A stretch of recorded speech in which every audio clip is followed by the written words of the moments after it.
Hello student, आपका स्वागत है आपके फेवरेट महिंद्रा गुरु प्लेटफॉर्म पे, जहाँ पे इस बार हम आपके सामने एक ऐसी अपॉर्चुनिटी के साथ आए हैं जहाँ आप घर बैठे बैठे अपनी सारी बैंकिंग इंग्लिश की तैयारी कर सकते हैं। हर बार की तरह इस बार जो हम लोगों ने आपके लिए अपॉर्चुनिटी ली है वो एक ही बार में आपको सारा कंटेंट प्रोवाइड करने के लिए है। जहाँ तक आप अपना फर्स्ट टॉपिक के बाद देख रहे हैं, understanding English with subject verb agreement, ये देखकर ही आपको समझ में आ रहा होगा कि आज का जो टॉपिक है वो हमने बिल्कुल एग्जाम पॉइंट ऑफ व्यू से एक ऐसा टॉपिक लिया है जिससे आपके चाहे एरर करेक्शन बोल लीजिए, चाहे आपके कॉम्प्रिहेंशन बोल लीजिए, सारे से क्वेश्चन जरूर आते हैं। Now why understanding English with subject verb agreement is the main question. देखो, सेंटेंसेस को समझना या पढ़ना बैंकिंग में इतना इंपॉर्टेंट नहीं होता जितना उसको समझना होता है। जहाँ तक बैंकिंग इंग्लिश का सवाल है या बैंकिंग एग्जाम्स में जो इंग्लिश पूछे जाते हैं वहाँ पे आपको जनरली सेंटेंसेस को कॉम्प्रीहेंड करना होता है। अब अगर हम आपको कॉम्प्रीहेंड करने की बात बताएं तो कॉम्प्रीहेंड करने का मतलब होता है उसको अंडरस्टैंड करना। अब देखिए, जब भी हम सेंटेंसेस को पढ़ते हैं तो पढ़कर उसको समझना, बेसिकली बैंकिंग में एनालिटिकल और कंसेप्चुअल क्वेश्चन ज़्यादा पूछे जाते हैं। तो सबसे ज़्यादा इंपॉर्टेंट बच्चा कहाँ पे प्रॉब्लम करता है? जब हमको ये नहीं समझ में आता कि ये जो सेंटेंस अब पढ़ के निकल गए इसका मीनिंग क्या निकल के आ रहा है। चलिए आज की सेशन के बाद आपको वो डाउट्स या वो प्रॉब्लम्स कम से कम होना स्टार्ट हो जाएंगे और सेशन के एंड तक आप लोग बिल्कुल इस सब्जेक्ट में मास्टर करोगे। To start with my first slide we have your first content prepared. अब सब्जेक्ट वर्ब अग्रीमेंट को पढ़ने से पहले हम समझते हैं कि सेंटेंसेस में हर एक वर्ड का फंक्शन कैसा होता है। जैसा कि आप देख रहे हैं, आपका जो फर्स्ट स्लाइड है it is about the function of words. Now how to understand this. देखो, हम जब भी किसी सेंटेंस को लिखते हैं या सेंटेंस में हम किसी क्लॉज या फ्रेज की बात कर रहे होते हैं, it is generally what a sentence is what, it is nothing but a combination of words, right. हम क्या देखते हैं कि एक सेंटेंस को बनाने के लिए हमारे पास कॉम्बिनेशन ऑफ बहुत सारे वर्ड्स होते हैं और इन वर्ड्स को अंडरस्टैंड करना बहुत नेसेसरी होता है। इसीलिए हर एक वर्ड वो सेंटेंस में क्या काम कर रहा होता है उसका फंक्शन जानना भी उतना ही इंपॉर्टेंट हो जाता है। जैसे अगर हम इन वर्ड्स को अलग अलग डिवाइड कर दें एक सेंटेंस में तो ये टुगेदर बन जाते हैं हमारे पार्ट्स ऑफ स्पीच, जिनसे रिलेटेड हम लोग एरर करेक्शंस एग्जाम्स में देखते हैं। अब पार्ट ऑफ स्पीच को पढ़ने का क्या मतलब सिर्फ एरर करेक्शन से है? नहीं, बिल्कुल भी नहीं। पार्ट्स ऑफ स्पीच आपके सेंटेंस में आपका जनरल वोकैबुलरी से लेकर आपकी रीडिंग कॉम्प्रिहेंशन से लेके आपका अंडरस्टैंडिंग ऑफ इंग्लिश भी इंप्रूव करेगा, जो ज़्यादातर आप लोगों को हेल्पफुल होता है आपके कॉम्प्रिहेंशन, रीअरेंजमेंट और क्लोज टेस्ट वाले सेक्शन में। तो पहले समझते हैं कि हर एक वर्ड हमारे सेंटेंस में काम क्या क्या करता है और पार्ट्स ऑफ स्पीच को हम सेंटेंसेस में कैसे तोड़कर आइडेंटिफाई कर सकते हैं। चलिए बढ़ते हैं आपकी नेक्स्ट स्लाइड की तरफ। पार्ट्स ऑफ स्पीच का वो सेक्शन जो बनता है हमारा नेमिंग वर्ड्स। अब नेमिंग वर्ड्स से हम समझते हैं कि हमारे सेंटेंस में ये किस चीज़ का काम कर सकते हैं। देखो, आपके सेंटेंस में आपके नेमिंग वर्ड्स जनरली आपके सेंटेंस के सब्जेक्ट का काम करते हैं। जहाँ तक इन वर्ड्स का सवाल है, या आपके सेंटेंस में किसी भी पर्सन का नेम, किसी प्लेस या फिर किसी थिंग का नेम भी बता सकते हैं। जैसे जो हमारा फर्स्ट नेमिंग वर्ड जो हमें समझने की ज़रूरत है वो आपके सेंटेंस में है एक नाउन।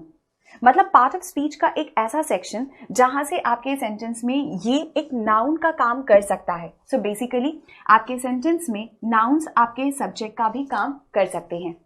उसी तरीके से नेमिंग वर्ड्स का एक और सेक्शन है जो नाउन का सब्स्टिट्यूट होता है।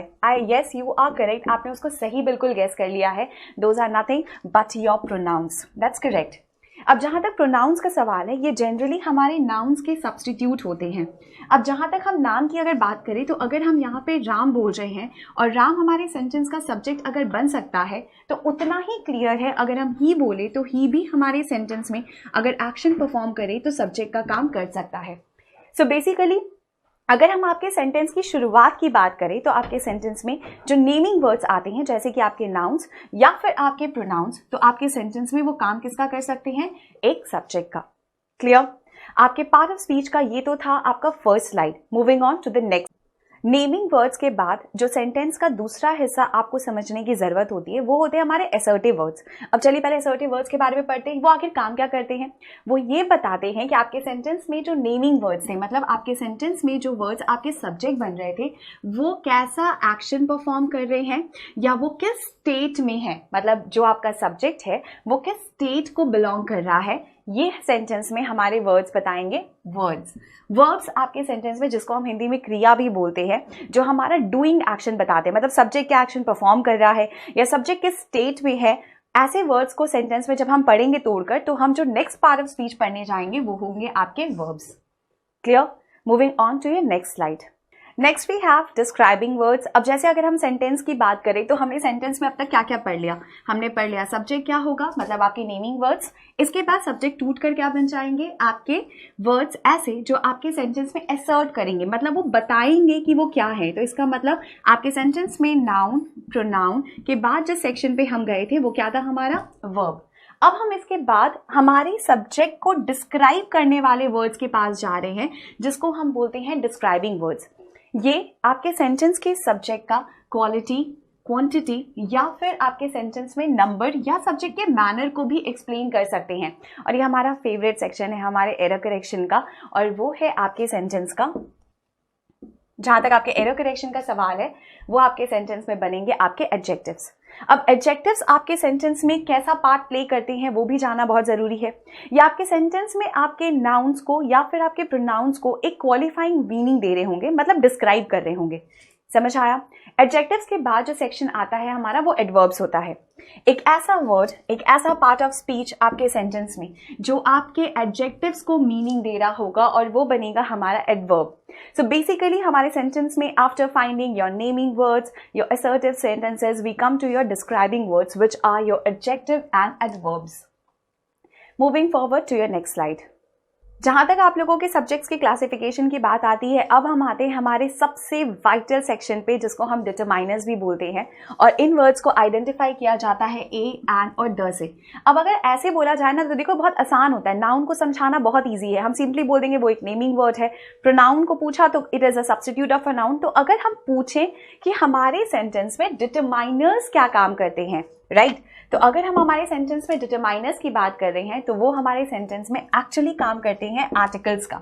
याद रखिएगा, आर्टिकल्स हमारे सेंटेंस में आर नथिंग बट एडजेक्टिव्स। जैसे एक एडजेक्टिव क्या कर रहा था अभी तक? आपके नाउन को, आपके प्रोनाउन को एक डिस्क्राइबिंग वर्ड दे रहा था, मतलब मीनिंग दे रहा था। आर्टिकल्स का काम भी बिल्कुल वैसा ही है, वो भी आपके नाउन और प्रोनाउन को डिस्क्राइब करते हैं। डिफरेंस सिर्फ इतना है, वो ये बताते हैं कि वो आपके सेंटेंस का जो सब्जेक्ट है वो स्पेसिफिक है या नहीं। मतलब अगर वो डेफिनेट है तो वो आर्टिकल द लेगा, और अगर वो इनडेफिनेट में आ जाएंगे तो इसका मतलब वो आर्टिकल ए या एन लेगा। याद रखिएगा, ये आपके सेंटेंस में और कुछ नहीं बल्कि एडजेक्टिव्स का ही काम कर रहे होंगे। They are also describing words. Clear? So basically अगर हम आपसे पूछे कि डिस्क्राइबिंग वर्ड्स में क्या हम आर्टिकल्स को ऐड कर सकते हैं, तो हाँ, बिल्कुल ऐड कर सकते हैं। ये भी आपके नाउन एंड प्रोनाउन को वैसा ही मीनिंग देता है जैसे एडजेक्टिव्स। Is that clear? अगर ये साइड क्लियर है तो move on to the next. Next we are moving on to your relating words. Now relating words, ये वर्ड ही क्लियर कर दे रहा है कि ये वर्ड एक्चुअली एस्टैब्लिश करेगा एक रिलेशनशिप बिटवीन टू थिंग्स। अब वो टू थिंग्स आपके दो सब्जेक्ट्स हो सकते हैं। बेसिकली रिलेटिंग वर्ड्स का काम आपके सेंटेंस में प्रेपोजिशंस करते हैं। वो ये बताते हैं कि आपके सेंटेंस का नाउन या प्रोनाउन कैसा है या फिर उसका पोजीशन कैसा है। अब प्रेपोजिशन को हम स्टीरियोटाइप नहीं कर सकते। प्रेपोजिशन हमारे सेंटेंसेस में कॉजेज भी बताते हैं, हमारे सेंटेंसेस में वो एक्शंस बताते हैं, या फिर वो पोजीशंस को भी एक्सप्लेन करते हैं। वैसे तो ये बहुत वाइड सेक्शन है, बट रिलेटिंग वर्ड्स का काम अगर कोई वर्ड करता है आपके पार्ट ऑफ स्पीच का, तो वो प्रेपोजिशंस होते हैं। क्लियर? अब जरूरी तो नहीं हमारे पास सेंटेंस में हमेशा एक ही सब्जेक्ट हो सकता है आपके पास एक ऐसा स्टेटमेंट हो जहां पे आपके पास एक से ज्यादा सब्जेक्ट्स हो। अब अगर आपके पास सेंटेंस में एक से ज्यादा सब्जेक्ट है, तो दोनों सब्जेक्ट्स को कनेक्ट करने के लिए भी तो हमें एक वर्ड चाहिए। ये काम जैसे कि आप समझ रहे हैं, हम वैसे ही क्लियर कर दे रहे हैं कि दोनों सब्जेक्ट को कनेक्ट कर रहा है, तो वो काम कौन करेगा? कनेक्टर्स, जिनको बेसिकली हम पार्ट ऑफ स्पीच की लैंग्वेज में कंजंक्शंस भी बोलते हैं। अब सब्जेक्ट वर्ब एग्रीमेंट में इसका क्या काम है? देखिए, जब हम रूल्स को पढ़ना स्टार्ट करेंगे सब्जेक्ट वर्ब एग्रीमेंट के साथ एरर्स को स्पेशली रिलेट करना, तो कंजंक्शंस का सबसे वाइटल पार्ट होता है। आप जब रूल्स को पढ़ेंगे तो आप रियलाइज करेंगे कि कभी कभी हम दो सब्जेक्ट्स को एंड के साथ कनेक्ट कर रहे हैं, और कभी कभी हम इस कंजंक्शन को ही चेंज कर दे रहे हैं। हो सकता है वो कंजंक्शन आपका अलॉन्ग विथ हो जाए, हो सकता है वो कंजंक्शन आपका नीदर नॉर हो जाए, और इन तीनों ही या चारों केसेस की अगर हम बात करें तो हमारे रूल्स बिल्कुल बदल जाएंगे। मतलब हमारे सेंटेंस में कंजंक्शंस के साथ साथ हमारे सब्जेक्ट वर्ब एग्रीमेंट का जो बेसिक रूल है वो भी चेंज होता चला जाएगा। तो जहां तक आपके इस स्लाइड का सवाल है, अगर आपसे कभी कोई पूछ दे कि सेंटेंस में आपके दो सब्जेक्ट्स को कनेक्ट करने के लिए आप किस पार्ट ऑफ स्पीच को यूज करते हो, तो आप क्या बताओगे? They are nothing but your conjunctions, और we basically call them as connectors. And finally, after reading so many parts of speech, we move to the most important section of your English grammar, especially from your exam point of view, and that is your subject-verb agreement. अब जैसे कि आप लोग sentences को देख रहे हैं, हमने यहाँ सब्जेक्ट वर्ब अग्रीमेंट को लिखने से पहले एक सिंपल सी चीज बता दे रहे हैं. देखो, ये तो बहुत क्लियर सा फंडा है कि हमारा सब्जेक्ट वर्ब अग्रीमेंट उसका डेफिनेशन खुद ही दे देता है. हम यहाँ बोल रहे हैं कि जैसा मेरा सब्जेक्ट होगा बिल्कुल वैसा ही मेरा वर्ब उसके साथ अग्री करेगा. यस और नो? इसका मतलब अगर मेरा सब्जेक्ट सिंगुलर है तो डेफिनेट सा बात है इसका वर्ब भी सिंगुलर होगा, और अगर मेरा सब्जेक्ट प्लूरल है तो डेफिनेट सी बात है इसका जो वर्ब होगा वो भी प्लूरल होगा. तो फिर हम सब्जेक्ट वर्ब अग्रीमेंट क्यों पढ़ रहे हैं? तो हमको भी पता है कि राम इज होगा एंड चिल्ड्रन आर होगा. अब जहां तक देखो सब्जेक्ट वर्ब अग्रीमेंट का सवाल है, क्या ये सेंटेंस में सिर्फ एक ही सब्जेक्ट के लिए आ रहा है? नहीं. यहां से आप लोग समझेंगे कि हमने आपको इतने सारे पार्ट्स ऑफ स्पीच क्यों समझाए. Now understanding English with subject verb agreements means to identify actually who your subject is, and then उसके अकॉर्डिंग आपका सेंटेंस कौन सा वर्ब फॉलो करेगा. अब जरूरी नहीं है कि जब आप एरर करेक्शन कर रहे हो या जब आप सेंटेंसेस को पढ़ रहे हो तो आपको हमेशा एक ही सब्जेक्ट मिले. जरूरी बिल्कुल भी नहीं है. हो सकता है आपके पास सेंटेंस में एक से ज्यादा सब्जेक्ट्स हो जाएं और हर बार ये सेंटेंसेस में अलग अलग कंजंक्शंस के साथ जोड़े जाएं. ऐसे सेंटेंसेस में हमारे रूल्स भी बिल्कुल बदल जाएंगे. तो सब्जेक्ट वर्ब अग्रीमेंट को समझने के लिए चलो पहले समझते हैं कि सब्जेक्ट क्या होता है. Let's start.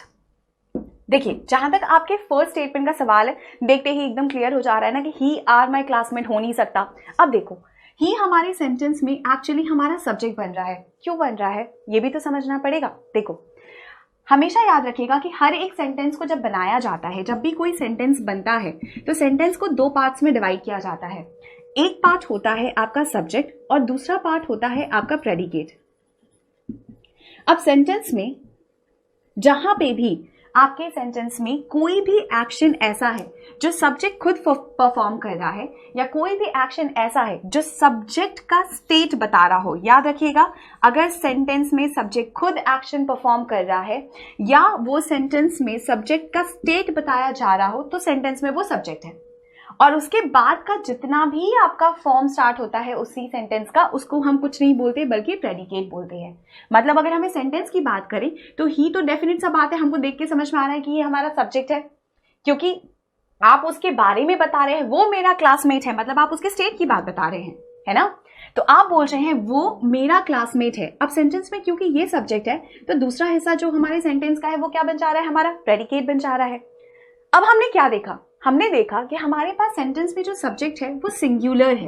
अब ऑब्वियस सा बात है कि अगर हमने सब्जेक्ट वर्ब अग्रीमेंट पढ़ा है तो हम सब्जेक्ट वर्ब अग्रीमेंट के अकॉर्डिंग क्या पढ़ रहे हैं कि अगर मेरा वर्ब सिंगुलर है, सब्जेक्ट सिंगुलर है, तो उसके साथ का जो वर्ब है वो भी तो सिंगुलर होगा. इसका मतलब मेरा जो सेंटेंस है फर्स्ट वाला वो बिल्कुल इनकरेक्ट है. तो फिर आखिर करेक्ट स्टेटमेंट क्या बन जाएगा? Yes, that is correct. He are my classmate की जगह मेरा करेक्शन हो जाएगा ही इज माई क्लासमेट. अब इसको रिलेट कैसे करेंगे बाकी अलग अलग सेंटेंसेस के साथ? देखिए, जैसे मान लीजिए हम सेंटेंस में आपको बोल रहे हैं कि राहुल प्लेज क्रिकेट. अब जरूरी तो नहीं आपके सेंटेंस में जो वर्ब हो वो हमेशा आपको बी फॉर्म में मिले. देखिए, जनरली जो वर्ब हम लोग पढ़ते हैं वो कैसे पढ़ते हैं कि हमारे सेंटेंस में बी फॉर्म ऑफ वर्ब है, वो इज है, एम है, आर है, वॉज है, ऐसे ऐसे करके and they go on, right. अब हमारे सेंटेंस में मान लीजिए आपको वर्ब किसी स्टेट ऑफ एक्शन के बारे में बता रहे हैं. जैसे इस सेंटेंस को अगर पढ़ा जाए तो राहुल खेलता है. क्या खेलता है? क्रिकेट खेलता है.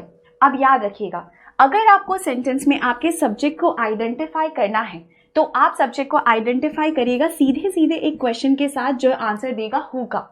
हु प्लेज क्रिकेट, मतलब अगर आप सेंटेंस को पूछो तो आप बोलोगे हु प्लेज क्रिकेट.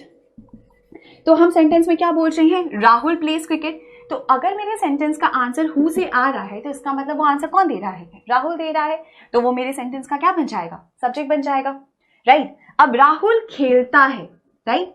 राहुल खेल रहा है तो वो खेल रहा है, वो कौन सा वर्ड बता रहा है? उसका एक्शन प्लेज. अब क्योंकि राहुल खेल रहा है तो प्लेज एक्चुअली बता रहा है उसका स्टेट ऑफ एक्शन.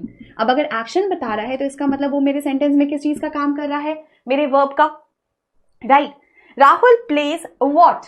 अब देखो आपके सेंटेंस में हु और व्हाट के आंसर्स भी आ सकते हैं। अब आपको याद कैसे रखना है, हु आपके सेंटेंस में सब्जेक्ट का आंसर देगा और व्हाट आपके सेंटेंस में एक्चुअली आंसर देगा एक ऑब्जेक्ट का। याद रखिएगा, हु आपके सेंटेंस में सब्जेक्ट का आंसर देगा और व्हाट आपके सेंटेंस में आंसर देगा एक ऑब्जेक्ट का। अब देखो मान लो हम इस सेंटेंस को थोड़ा सा मॉडिफाई कर देते। अब मान लीजिए हम ऐसा कोई स्टेटमेंट लिख देते, my father goes for a walk daily. अब सेंटेंस में हमने बोला my father goes for a walk daily. अब यहाँ पे हमारा जो सेंटेंस का सब्जेक्ट है वो देखिए, अब कैसे आइडेंटिफाई करेंगे, हमने क्या बताया कि who goes for a walk. अगर आपका क्वेश्चन आएगा हु गोज, तो हु का आंसर कौन दे रहा है, माय फादर। इसका मतलब माय फादर मेरे सेंटेंस में काम किसका कर रहे हैं, मेरे सब्जेक्ट का। My father goes, right, my father goes. अब एक चीज नोटिस करिए, हमारे पास सेंटेंस में गोज एक्चुअली काम कर रहा है वर्ब का, राइट। अब ये सिंगुलर होगा या प्लूरल होगा ये कैसे समझेंगे, देखो गो गोज होता है जब आप बोलते हैं, या गॉन होता है, राइट। अब देखो क्योंकि मेरा फादर जो सब्जेक्ट बन रहे हैं वो यहाँ पे सिंगुलर हैं, तो इसीलिए हम जो वर्ब इसके साथ यूज कर रहे हैं वो भी सिंगुलर है। इसी को हम बोलते हैं सब्जेक्ट के साथ को वर्ब को अग्री करवाना। अब जहां तक आप अभी तक जो सेंटेंसेस पढ़ रहे हैं वो बिल्कुल सिंपल सेंटेंसेस हैं, यहाँ पे हमें बिल्कुल कॉम्प्लेक्स नहीं रखा। अब देखो जरूरी ये भी नहीं कि आपके सेंटेंस में वो नाउन हो तो ही आपका सब्जेक्ट बने।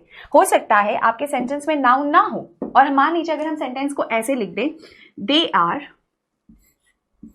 मान लीजिए हम सेंटेंस को थोड़ा मॉडिफाई कर दे और हम लिख दे दे आर गुड प्लेयर्स।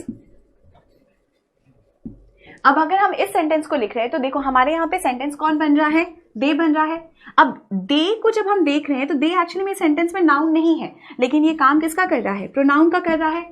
अब अगर प्रोनाउन का काम कर रहा है तो आपको याद होगा हमने अभी अभी फर्स्ट साइड में आपको पढ़ाया कि नेमिंग वर्ड्स मतलब नाउन या फिर प्रोनाउंस आपके सेंटेंस में एक्चुअली क्या बन जाते हैं, हमारे सब्जेक्ट्स बन जाते हैं। ऊपर से हमने आपको एक और ट्रिक समझाई कि अगर हम आंसर दें हु आर प्लेयर्स, तो आपका आंसर वो कौन वर्ड दे रहा है, दे दे रहा है। इसका मतलब दे आपके सेंटेंस में क्या बन जा रहा है, आपका सब्जेक्ट। इसका मतलब जरूरी नहीं कि अगर नेमिंग वर्ड में कोई नाउन ही हो तो ही सब्जेक्ट बने। मतलब आप ऐसे याद रखिएगा कि नाउन और प्रोनाउन आपके सेंटेंस में सब्जेक्ट बिल्कुल बन सकते हैं। अगर ऐसे और याद रखने का तरीका है तो हम सीधे सीधे आंसर किसे दे देंगे, उसको हु से। I hope this is clear so far. अब जैसा कि आप लोगों के इंग्लिश का जो पहला ही साइड था वो था understanding English with subject verb agreement, तो अब हम समझेंगे कि हमारे सेंटेंसेस में सब्जेक्ट और पार्ट्स ऑफ स्पीच सेंटेंसेस में कैसे बन सकते हैं। पहले जो हमने वर्ड लिखा हुआ है आपके लिए वो है अ गार्डन, राइट। तो हमें आपको सिंपली समझ में आ रहा है कि यहाँ पे गार्डन किसी चीज का नहीं बल्कि एक नाउन का काम कर रहा है ना, एकदम क्लियर है, एक गार्डन है।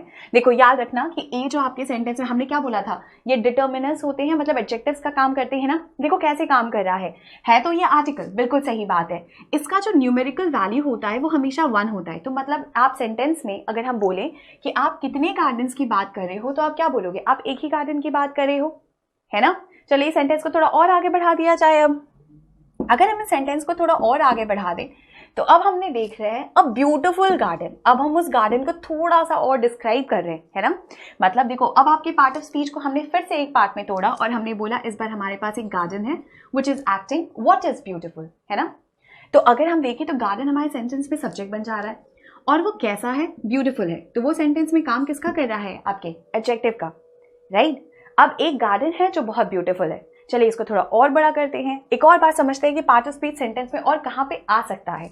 देखो मान लो तुम्हारे सेंटेंस में ये स्टेटमेंट थोड़ा अलग हो गया होता और स्टेटमेंट होता अ वेरी ब्यूटीफुल गार्डन, है ना। अब हम आप लोगों से पूछेंगे 2 और क्वेश्चंस के साथ कि आप सेंटेंसेस में इनको आइडेंटिफाई करोगे कैसे।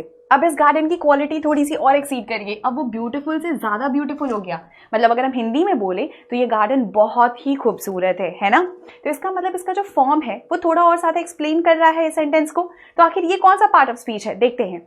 डिस्क्राइब ही तो कर रहा है। देखो जब पहला डिस्क्राइब किया तो एडजेक्टिव था, अब एडजेक्टिव को जो पार्ट ऑफ स्पीच डिस्क्राइब करता है वो एक्चुअली बन जाता है हमारा एडवर्ब। चलिए एक बार देखते हैं सेंटेंस को थोड़ा और बड़ा करते हुए, और इस बार आप हमें आइडेंटिफाई करेंगे। आप खुद पढ़ते पढ़ते समझ पाओगे अब कि सब्जेक्ट के साथ वर्ब को हम कैसे रिलेट करते जा रहे हैं सेंटेंसेस में। मान लीजिए अब हम इसको थोड़ा सा और मॉडिफाई कर देते, हम लिख देते a very much beautiful garden, या फिर अब हम इस सेंटेंस को तोड़ना शुरू कर दें। अब देखो यहाँ पे जो पहला साइड आप देख रहे हो वो क्या देख रहे हो कि आपका जो गार्डन है वो बहुत खूबसूरत है। तो हमने आपसे पहले ही कहा अ गार्डन में, क्योंकि ये सब्जेक्ट का काम कर रहा है, क्योंकि हम इसी के बारे में बता रहे हैं, है ना, तो वो क्या काम कर रहा है आपका नाउन का। अब पार्ट ऑफ स्पीच के दूसरे सेक्शन पे चलते हैं।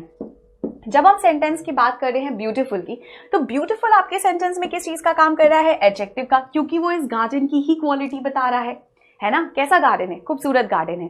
कैसा है, क्योंकि वो कैसे का आंसर दे रहा है, तो वो सेंटेंस में काम किसका कर रहा है, एक एडजेक्टिव का, right. So basically if we see it as a sentence or a word that is actually describing your garden in any way, then it has to be an adjective, right? If I move on to your next slide, what if I say a very much beautiful garden? अब देखो, अब आता है sentence में थोड़ा सा twist. क्या part of speech sentence में इतने ही होंगे? बिल्कुल नहीं। हो सकता है एक पार्ट ऑफ स्पीच दूसरे पार्ट ऑफ स्पीच को एक से ज्यादा बार भी क्वालिफाई कर जाए। अब एक बार सेंटेंस को थोड़ा और पढ़ते हैं क्लियरली। देखो, a very much beautiful garden में नाउन तो आपका मिल गया था आपको गार्डन, ब्यूटीफुल होगी एडजेक्टिव। अब ये मच किसका काम कर रहा है, एडवर्ब का। अब ध्यान देना एक बार फिर से, जब हमने आपको डिस्क्राइबिंग वर्ड पढ़ाया था तो हमने क्लियरली आपसे बोला था ना कि हमारे डिस्क्राइबिंग वर्ड दो हैं, एक एडवर्ब और एक एडजेक्टिव, है ना। अब देखो, एडजेक्टिव को जो पार्ट ऑफ स्पीच क्वालिफाई करता है हमारे पार्ट ऑफ स्पीच के कैटेगरी में, वो सिर्फ एक एडवर्ब ही है। समझ आया? वो कैसा गार्डन था, वो बहुत खूबसूरत गार्डन था, राइट। जैसे मान लीजिए अगर हम सेंटेंस में बोल दें कि राम इज अ बॉय, तो देखो राम तो सब्जेक्ट है, राम लड़का है, बॉय क्योंकि कॉमन नाउन आता है तो बॉय नाउन का काम कर रहा है ना। लेकिन मान लो हम फिर से चेंज करते हैं और अब हम बोल दें Ram is a good boy. अब गुड क्योंकि राम की क्वालिटी बता रहा है, तो राम, बॉय तो नाउन हो गया और गुड क्या हो गया, क्योंकि वो राम की क्वालिटी बता रहा है, तो सेंटेंस में वो कैसा हो गया, वो आपके एडजेक्टिव का काम कर रहा है। अब वो गुड है तो वो ज्यादा अच्छा है या कम अच्छा है या मॉडरेटली अच्छा है, ये भी तो हो सकता है ना सेंटेंस में। मतलब एक पर्सन क्या हमेशा बहुत ही अच्छा होगा, नहीं ना। हम क्या बोलते हैं, हाँ ये वो ठीक ठाक सही है, वो अच्छा खासा लड़का है, वो लड़का बहुत अच्छा है। अब ये सारे जब हम वर्ड्स को यूज करते हैं हमारे एडजेक्टिव को भी डिस्क्राइब करने के लिए, तो वो पार्ट ऑफ स्पीच बन जाता है हमारा एडवर्ब। मान लो अब हम अगर इसी सेंटेंस को ऐसे लिख दें कि हम बोल रहे हैं Ram is a very good boy. जब आप ये सेंटेंस बोल रहे हो तो आप ये बता रहे हो कि राम ज्यादा अच्छा है। हो सकता है हम ऐसा बोल देते हैं वेरी की जगह पे कि Ram is quite a good boy. हम ये भी बोल सकते थे ना, Ram is quite a good boy, हाँ ठीक ठाक अच्छा लड़का है, राइट। ऐसे जो वर्ड्स जो पार्ट ऑफ स्पीच आपके एडजेक्टिव को क्वालिफाई करता हुआ मिल जाए, वो आपके सेंटेंस में बन जाता है आपका एडवर्ब। अब एक बार इस सेंटेंस के आगे भी पढ़ते हैं। अब हमने वेरी भी तो पढ़ा है। देखिए, जब हम आपके सेंटेंस में वेरी की बात करते हैं तो सरप्राइज सरप्राइज, अरे ये तो फिर से एडवर्ब हो गया। देखो, एडवर्ब हमारे सेंटेंस में एक ऐसा पार्ट ऑफ स्पीच है जो आपके सेंटेंस में आपके एडजेक्टिव को क्वालिफाई बिल्कुल कर सकता है, राइट। आपके वर्ब को क्वालिफाई कर सकता है, वो एक नाउन को क्वालिफाई कर सकता है, वो एक प्रोनाउन को क्वालिफाई कर सकता है। बेसिकली वो आपके almost every part of speech को क्वालिफाई कर सकता है, including an adjective itself. Yes और नो, मतलब एक एडजेक्टिव खुद को भी क्वालिफाई कर सकता है। याद रखिएगा, जरूरी नहीं है कि जब आप सेंटेंस को पढ़ते हुए जा रही, देखिए यहीं पे गलती होती है।